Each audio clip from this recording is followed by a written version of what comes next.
first thing that you want to learn about your drone is how you actually fly it in the air. So on the controller, you have two joysticks, and these two joysticks do different things depending on the configuration that you have set up. So I'm going to be talking about the standard configuration, and this is what comes on most drones out of the box. Now, if you don't like this configuration, you can set it up to what makes more sense for you. However, let's go over the basic configuration of how drones fly. So when you look down at your controller, you're going to have two joysticks, one on the left, one on the right. So on your left joystick, when you push up, that's going to cause the drone to ascend into the sky. Now, if you pull down, that's going to cause your drone to descend. So raising up and lowering down. Now on that joystick, if you push left with the joystick, then it's going to rotate the drone left. And think of the drone just sitting in one spot and pivoting on an axis. So when you pull it left, it pivots left. Now if you pull that same joystick right, it pivots right. And an easy way to think about it is the left joystick keeps you on one spot on the earth. It doesn't move you in any direction, it just goes up, down, and rotates around. Now the left joystick, you can think of that as moving away from that single point. So when you move forward on the right joystick, that's going to cause your drone to push forward. Now if you pull down on the right joystick, that's going to cause your drone to go backwards.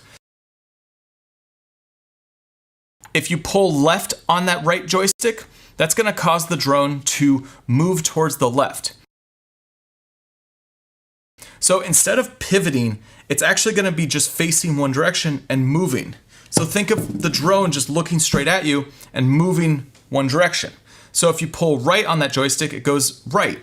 So the drone is basically doing this in the air and keeping the camera facing forward. So you're going to use a combination of both of these joysticks to be able to move your drone in space, and also use a combination of both of them to be able to create better looking footage.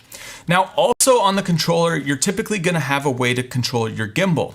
On DJI drones, it's going to be right here in the upper left hand corner, and you could basically just pull it down and up. And depending on which drone that you have, you can go from straight out ahead to straight down, and some drones even let you go up a little bit further than 90 degrees. Most new drones are coming out with this feature that let you go a little bit higher so that you can get lower on the ground and actually point up a little bit. Now I have worked with some other drones in the past that allow you to do a 360 camera view, and those controllers will have additional abilities to rotate the gimbal in that 360 degrees.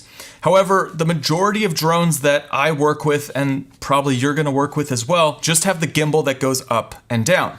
And so typically these are a jog wheel on the top of the controller that allows you to pull it down or pull it up. So it's a two-direction jog wheel, and depending on how much pressure you apply to this wheel, it's going to make it move fast or slow, and these are settings that you can change in your software. Now, depending on which drone you're flying with and what style of controller that you have, there's a few other things that you might encounter. Now on DJI's controllers, you'll have a speed in the middle, and this changes it from super slow to a normal speed to super fast. Now you'll also have a return to home button. And what this button will do is bring the drone home. So if you need to return to home, it's an easy way to push this button, and the drone's gonna go back to your initial GPS point that you took off from. Now, most situations you could just use this button, return to home, but there are some situations where if you're moving, you're not gonna wanna use this button, and then you'll have to fly home manually. Typically with the return to home, you set which height that you want your drone to get up to before it returns to home.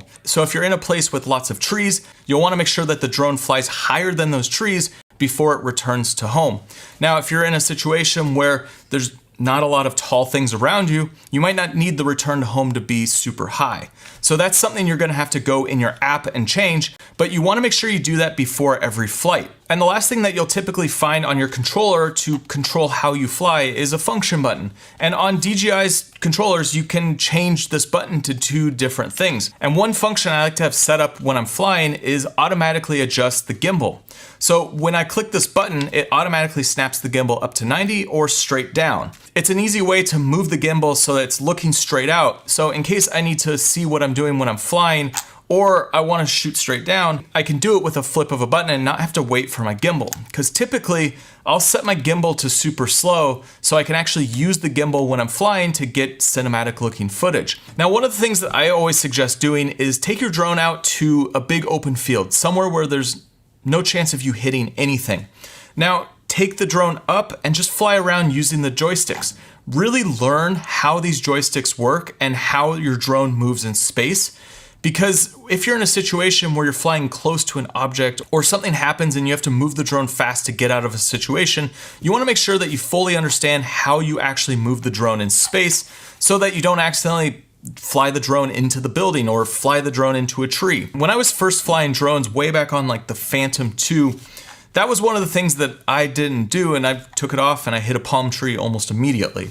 That was because I wasn't flying in a big open field. So when it comes to flying a drone, practice is key. And what you want to do is learn your controller inside and out and learn how you can fly and move in space. And when you're looking at the drone up in the sky and you're looking at the screen, objects sometimes seem closer and objects sometimes seem further away from the drone, and you want to make sure that you have a good understanding of where the drone is in space so that you don't hit something and crash your drone. And next, I highly suggest you check out this video right here. It goes through all of the different drone moves that I like to use when I'm out flying.